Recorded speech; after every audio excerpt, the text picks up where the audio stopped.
오늘 좀 정치 얘기를 해보려고 할 건데 조금 의아한 분들도 있으실 것 같아요. 교회에서 왜 정치 얘기지? 우리나라에 명확하게 정교 분리의 원칙이 있지 않나? 정치와 종교는 간섭하면 안 되는 거 아닌가? 그렇게 생각하실지 모르겠어요.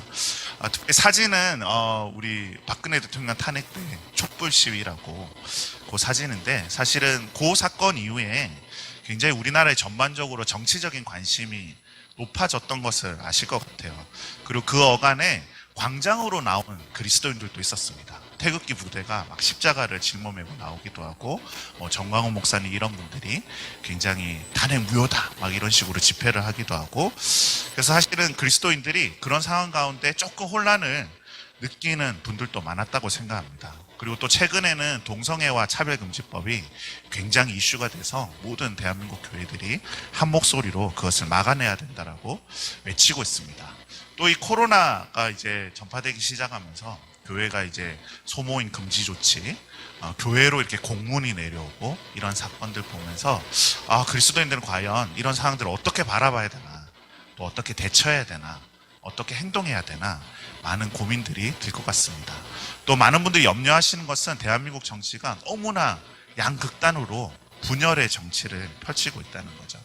그래서 특별히 3주간의 시간을 가지고 그리스도인들이 어떻게 정치에 참여해야 되는가, 정치를 어떻게 바라봐야 되는가, 그리고 우리가 마태복음에 나오는 주기도문에 보면은 주기도문의 내용이 그렇잖아요. 하늘에 계신 우리 아버지여, 이름이 거룩히 여김을 받으시오며 나라가 임하옵시며 뜻이 하늘에서 이루어진 것 같이 이 땅에서도 이루어지이다. 이것이 주님이 가르쳐 주신 기도거든요. 우리가 믿는 신앙이 단순히 죽어서 천국 가는 그런 내세의 신앙이 아니라, 예수님이 가르쳐 주신 것은 이 땅에 어떻게 하나님의 뜻이 이루어지는가, 하나님의 통치가 이루어지는가, 예수님은 그것을 말씀하신 거거든요. 그렇다면 우리 그리스도인들은 이 한국이라는 사회 안에서 어떻게 하나님의 나라와 하나님의 뜻이 이루어지기 위해서 그리스도인들이 하나님 앞에 순종하고 기도해야 되는가, 그것들을 점검해 볼 필요가 있겠죠. 특별히 이 구절 한번 봤으면 좋겠는데요. 한번 같이 읽어볼까요? 마가복음 12장 35절로 37절 말씀입니다. 시작. 예수께서 성전에서 가르치실새 대답하여 이르시되 어찌하여 서기관들이 그리스도를 다윗의 자손이라 하느냐. 다윗이 성령에 감동되어 친히 말하되 주께서 내 주께 이르시되 내가 내 원수를 내 발 아래 둘 때까지 내 우편에 앉았으라 하셨도다 하였느니라.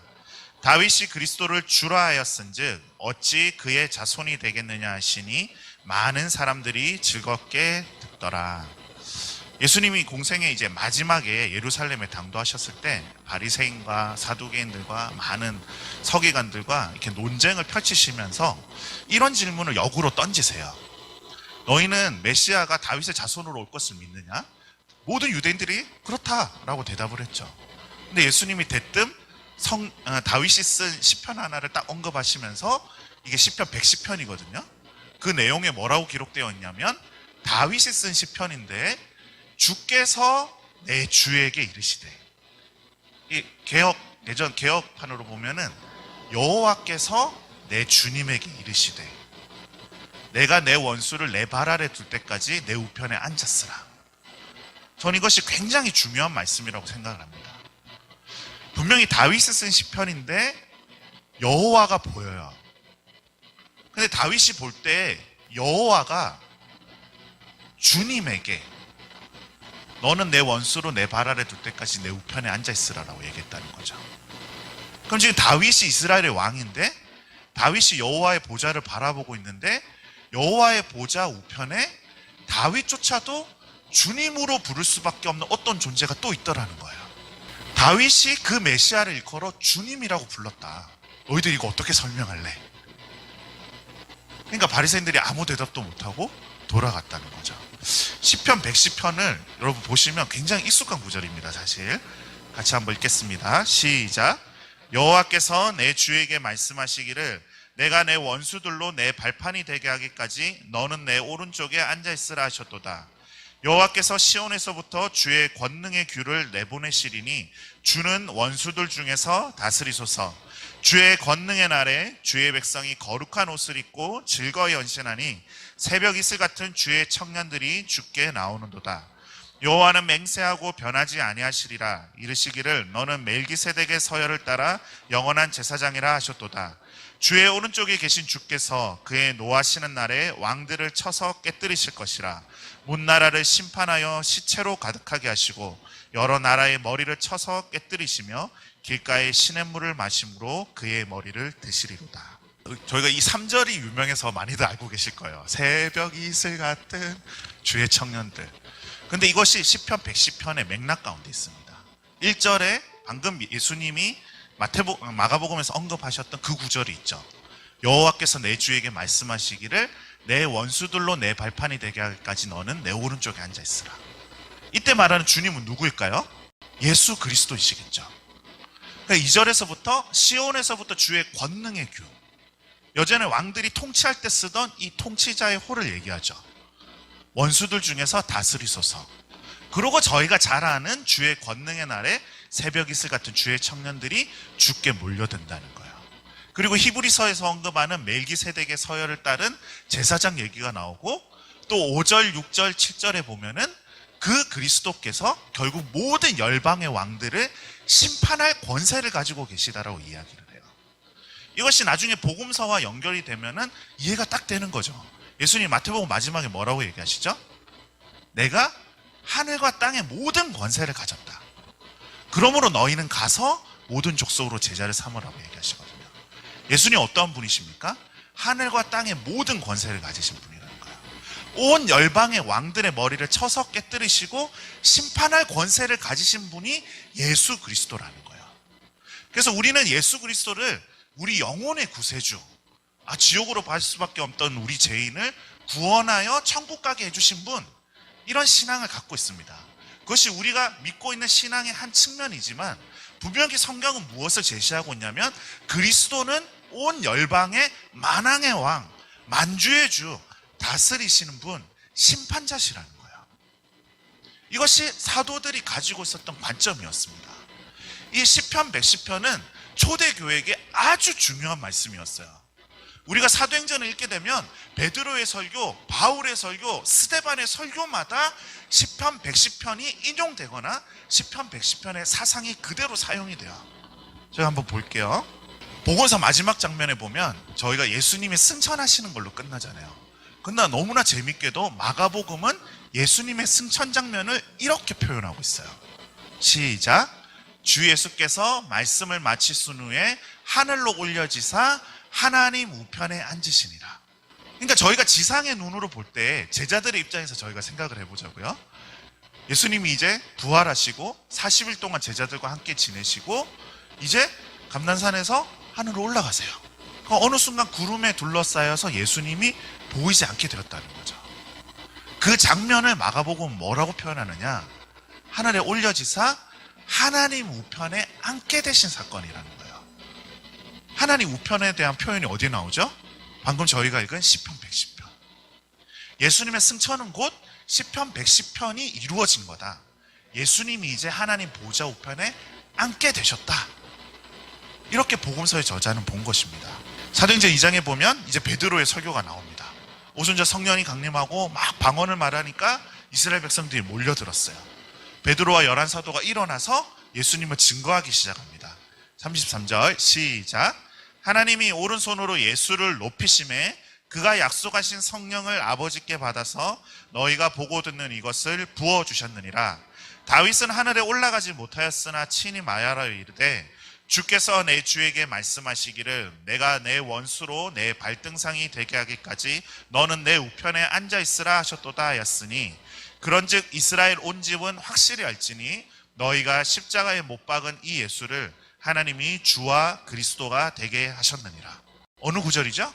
시편 110편을 또 한 번 인용하고 오순절날 성령이 강림해서 방언을 말하고 막 신비한 현상들이 일어나니까 사람들이 모여들었단 말이에요. 이 일이 어떻게 일어난 건 줄 아느냐? 예수 그리스도께서 지금 하나님 보좌 우편에 앉아 계시기 때문에 우리에게 성령을 선물로 보내주신 거다. 성령을 받고 방언을 말하게 된 사건은 예수님이 지금 하나님 보좌 우편에 앉아 계시기 때문이야 라고 베드로가 설교를 하는 거죠. 베드로의 머릿속에 뭐가 들어있어요? 자신이 따르던 스승 구세주 예수 그리스도께서 이제 승천하셔서 하늘로 올라가셨지만 우리 눈에 보이지 않게 됐다 뿐이지 예수님은 하나님 보좌 우편에 앉으셔서 온 땅을 다스리시는 분이라는 거예요. 그러므로 그 예수 그리스도를 하나님께서 주와 그리스도로 삼으셨다. 사도행전 3장에도 또 한 번 나와요. 시작. 그러므로 너희가 회개하고 돌이켜 너희 죄 없이 함을 받으라. 이같이 하면 새롭게 되는 날이 주 앞으로부터 이를 것이요 또 주께서 너희를 위하여 예정하신 그리스도 곧 예수를 보내시리니 하나님이 영원 전부터 거룩한 선지자들의 입을 통하여 말씀하신 바 만물을 회복하실 때까지는 하늘이 마땅히 그를 받아두리라. 3장에서는 성전 미문에 앉은 안전뱅이를 베드로와 요한이 일으키잖아요. 그러고서 또 사람들이 몰려드니까 설교를 한 겁니다. 그 내용 중에 뭐가 나와요? 예수 그리스도가 지금 어디 계신가? 그분은 하늘에 계시다는 거예요. 내가 내 원수로 발등상 되기까지 너는 내 우편에 앉아있으라. 만물이 회복되기까지 하늘이 그를 마땅히 받아두어야 하리라. 만물이 주님 앞에 굴복되면 예수님이 이 땅에 다시 오신다는 거예요. 시편 110편은 이렇게 초대교회 사도들이 아주 강조한 메시지임에도 불구하고 현대교회에서는 이 예수님의 승천을 별로 강조하지 않아요. 사도들의 선포에 있어서는 예수님의 위치, 하나님 보좌 우편에 앉아 계시다는 사실이 반복적으로 강조됩니다. 예수님 분명 죽으시고 부활하셨고 지금은 우리의 눈에 보이지 않지만 하나님 보좌 우편에 앉아 계시다는 거예요. 이는 온 세상의 통치권, 온 세상을 심판할 수 있는 권한이 예수 그리스도에게 있다는 것을 드러내는 표현이겠죠. 이 세상에 숱한 권세와 통치자들이 오고 가겠지만 더 높은 보좌에 예수 그리스도께서 앉아 계신다. 로마 황제가 로마의 보좌에 왕자에 앉아 있겠죠. 헤롯은 헤롯의 왕자에 앉아 있겠죠. 그러나 예수 그리스도께서는 더 높은 하나님 우편 보좌에 앉아 계시다는 거예요. 이 장면이 사도행전 7장에 또 등장합니다. 사도행전 7장에는 스데반이 순교당하는 사건이 나오죠.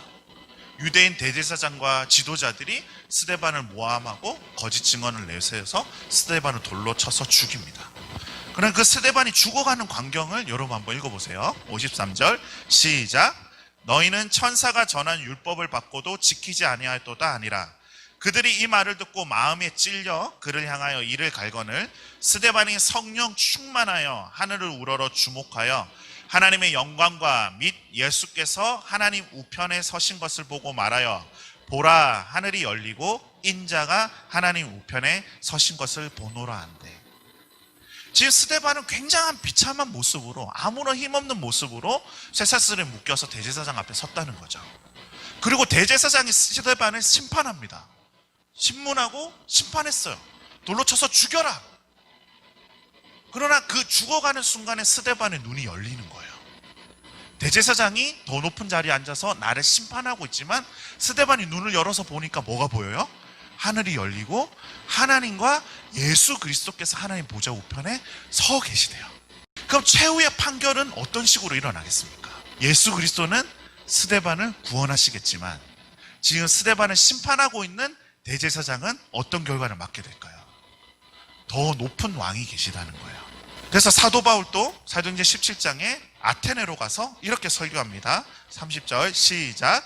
알지 못하던 시대에는 하나님이 간과하셨거니와 이제는 어디든지 사람에게 다 명하사 회개하라 하셨으니 이는 정하신 사람으로 하여금 천하를 공의로 심판할 날을 작정하시고 이에 그를 죽은 자 가운데서 다시 살리신 것으로 모든 사람에게 믿을 만한 증거를 주셨음이니라 하니라. 그들이 죽은 자의 부활을 듣고 어떤 사람은 조롱도 하고 어떤 사람은 이 일에 대하여 내 말을 다시 듣겠다 하니. 사도 바울이 아테네에 당도했을 때는요, 그 당시 아테네 그리스 유명한 철학자들 있잖아요. 아리스토텔레스, 플라톤 다 이 그리스 아테네 출신 아닙니까? 거기에는 이제 스토아 학파, 에피쿠로스 학파 당대의 철학자들이고요. 이 철학이 정치 철학으로 사용이 되죠. 그들을 향하여 사도 바울은 담대하게 선포하는 거예요. 하나님이 태초에 정하신 사람 예수 그리스도를 부활하심으로 이제 그 예수 그리스도에게 모든 사람을 심판할 수 있는 권한을 주셨다는 거예요. 그리스도인들은 어떠한 정치 세력이나 정치 집단에게 함께 동조하거나 그들에게 휘둘리지 않습니다. 그리스도인들은 어떠한 정치 세력이나 어떠한 통치자에게도 충성을 맹세하거나 휘둘리지 않는 이유는 바로 예수 그리스도가 우리의 왕이시기 때문이에요. 할렐루야. 그래서 교회는 이 사실을 믿는 거죠. 세상의 모든 통치자들이 결국 누구의 심판? 예수 그리스도의 심판대 앞에 설 거라는 거예요. 여러분, 이것이 과거 2000년 전의 이야기만이 아니라는 거예요. 저희는 그렇게 믿고 선포할 수 있습니다. 문재인 대통령이요, 돌아가시면 예수 그리스도의 심판대 앞에 설 거예요. 미국의 트럼프 대통령이요, 죽고 나면 예수 그리스도의 심판대 앞에 설 것입니다. 중국의 시진핑 주석이요, 죽고 나면 예수 그리스도 심판대 앞에 서는 거예요. 일본의 아베도 러시아의 푸틴도 세상의 모든 권세와 통치자들이 예수 그리스도의 심판대 앞에 서게 될 것을 우리는 믿습니다.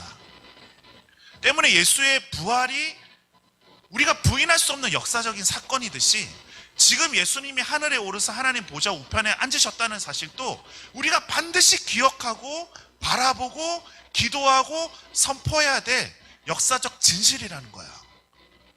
예수님 우리 눈에 보이지 않지만 지금 어디에 계십니까? 하나님 보좌 우편에 앉아 계시다는 거예요. 우리가 그 예수님을 믿는다면 우리는 이 대한민국 사회에서의 정치를 바라볼 때 나는 미래통합당, 나는 더불어민주당, 이런 시선으로 보는 게 아니라는 거예요. 우리는 더 높은 보좌에서, 에베소서에 보면 하나님께서 우리를 그리스도의 보좌에 함께 앉히셨대요. 고린도 전서에 보면 성도들이 세상을 심판할 것을 알지 못하느냐. 우리가 함께 그리스도의 보좌의 위치에서 세상을 판단할 수 있어야 된다는 것이죠. 다시 한번 강조드립니다. 우리가 역사와 정치와 이 사회를 바라볼 때는 특정한 정치 집단에 속한 시선이 아니라 언제나 더 높은 차원에서 그리스도의 보좌의 관점에서 세상을 판단할 수 있어야 됩니다.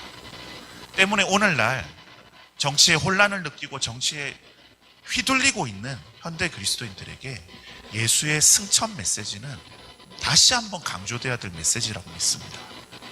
사도들과 초대교회가 이토록 강조했던 예수님의 승천과 지금 예수님의 위치는 다시 한번 우리가 시선을 고정하고 그분을 바라볼 때 이 모든 혼란을 돌파할 수 있는 힘이 우리에게 주어진다라고 믿습니다.